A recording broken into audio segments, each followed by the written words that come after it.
Imagine waking up tomorrow morning to headlines like this: a record hurricane forming earlier than expected, dozens of tornadoes touching down across multiple states, airports shutting down, supply chains disrupted, millions without power. Now imagine those events aren't isolated. They're all connected to the same global climate driver, El Niño. Right now, meteorologists are warning that El Niño conditions developing in 2026 could dramatically influence hurricane formation, tornado outbreaks, and severe storms across North America. But first, a sponsorship announcement. Stay tuned at the end of this video where you'll hear directly from Mike about why he wrote his Amazon #1 best-selling book, Operational Excellence, and how you too can apply the lessons he's learned from building, leading, and managing programs for global organizations over the past 3 decades. Hello, everyone. I'm Jerome Ryan, joined by Mike Janko, and this is Impact Analysis. Mike, over to you. Thanks, Jerome, and hello, everyone. Today, we're breaking down a risk that many leaders underestimate every year: how large-scale climate patterns can reshape the entire storm season. El Niño doesn't just change the weather, it changes probability, intensity, and location of major storms. That means organizations across all industries, including manufacturing, logistics, energy, hospitality, experience simultaneous operational disruptions. And remember to stay tuned for our 4 recommendations to help you take steps on how to protect your people and your business operations. So today we're going to walk through what meteorologists expect for the 2026 storm season, how El Niño can influence hurricanes and tornado outbreaks, and what leaders should be doing right now before peak storm season arrives. Mike, tell us more about what's happening. Let's start with what's driving this year's weather outlook. El Niño. El Niño occurs when Pacific Ocean temperature rises above the average, shifting atmospheric circulation across the globe. Right now, climate monitoring agencies are giving us signals that 2026 could experience elevated El Niño conditions. So why does that matter? Because warmer oceans and shifting jet streams influence storm development. Some of the current projections for 2026 Atlantic hurricane season indicate it could produce 16 to 21 named storms, 8 to 11 hurricanes with sustained winds of at least 74 miles per hour, and 4 to 6 major hurricanes of Category 3 or higher. This means major winds of at least 111 miles per hour. Thanks, Mike. Here's the complexity. El Niño can sometimes reduce the number of Atlantic hurricanes. That sounds counterintuitive, but when the storms do form, they often carry more moisture, heavier rainfall, and larger wind fields. At the same time, El Niño can strengthen the jet stream across North America. That increases the risk for severe thunderstorms, flash flooding, and large tornado outbreaks. So it looks like a single climate event actually influences multiple severe weather risks simultaneously. So let's talk about who's affected, which is everyone. Severe weather today is creating record financial losses. Here's some numbers that every leader should pay attention to.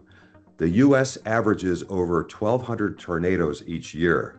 Severe storms caused over $60 billion in damages in recent years, and hurricanes alone have produced more than $1 trillion in damage over the past decade.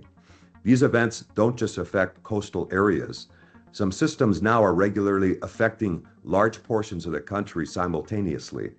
Yeah, think about what happens operationally when a major storm hits. Things like airport closures, seaport suspended operations, highways flood, energy grids get strained or fail, and employees may be dealing with evacuations, power outages, or damaged homes themselves. So even if your organization isn't directly in the storm path, your operations may still be disrupted. That's how a weather event becomes a business continuity issue. So let's talk a little bit about some of the cascading effects now. The first impact of a severe storm is the physical damage, but the bigger operational challenge often comes from what happens next, because severe weather creates cascading effects. Let's get into that a little bit deeper here, Jerome. So the first concern really is energy disruption. Large storms can knock out power for millions of people. In recent hurricanes, some communities had power grid outages lasting for weeks. The second concern is transportation breakdown. Major storms can shut down ports, rail corridors, interstate highways, and airports. This delays shipments nationwide. Our third concern is supply chain disruption. A storm hitting key logistics hubs can ripple across the entire economy. We're seeing hurricanes disrupt fuel distribution, food supply chains, and manufacturing in general. Yeah, Mike, and the financial exposure is enormous. Weather-related disasters have become the largest category of global economic losses. Some recent years recorded over $250 billion in weather-related damages worldwide, and insurers are warning that extreme weather events are becoming far more frequent and expensive. So with that, Mike, let's talk a little bit about what leaders should do now. Here's the reality, Jerome. Severe weather isn't just seasonal anymore. It's becoming a reoccurring operational risk. Large climate patterns like El Niño can amplify these disruptions across multiple regions at once. Organizations that wait until the storm forms are already in trouble. Resilient organizations prepare months in advance. So what do leaders do now? First, review severe weather preparedness plans. That includes things like emergency response procedures, facility protection plans, business continuity strategies, and more. Second, evaluate infrastructure exposure. You need to ask questions like, are our facilities located in flood or tornado zones? Do we have reliable backup power? And are supply chains geographically diversified? Third, strengthen communication strategies. During major storms, employees need safety guidance. Customers need operational updates. Leadership needs real-time situational awareness. Organizations that communicate effectively recover faster and maintain stakeholder trust. And finally, practice disruption scenarios. This is a big one. You want to run exercises. You want to build that muscle memory. Do this for likely scenarios such as major hurricane landfalls, multi-state power outages, transportation shutdowns, or more. Organizations that rehearse disruptions typically recover 30 to 50% faster than those reacting in real time. Jerome, it's becoming obvious that storm seasons are becoming more volatile. El Niño patterns, warming oceans, changing conditions are creating more unpredictable weather behavior.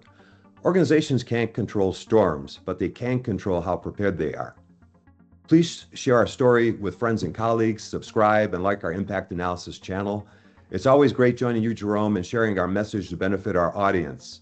Until next time, thanks for joining us on Impact Analysis, where we strongly believe you can manage risk now or its consequences later. Thank you.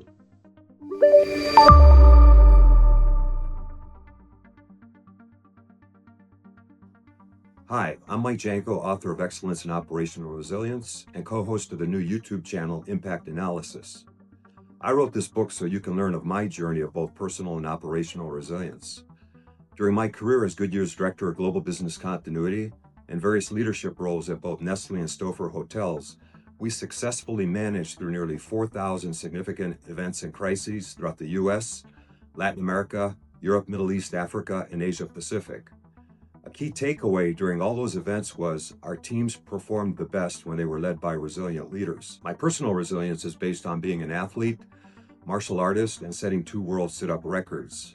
And a resilient leader does not allow themselves or their teams to fail. Operational resilience is not just about responding to crises. It's about leading teams to adapt, adjust, learn, and succeed through all types of events. If your organization wants to improve, I suggest you get my book, Excellence in Operational Resilience. After all, the only thing harder than being resilient is explaining why you aren't.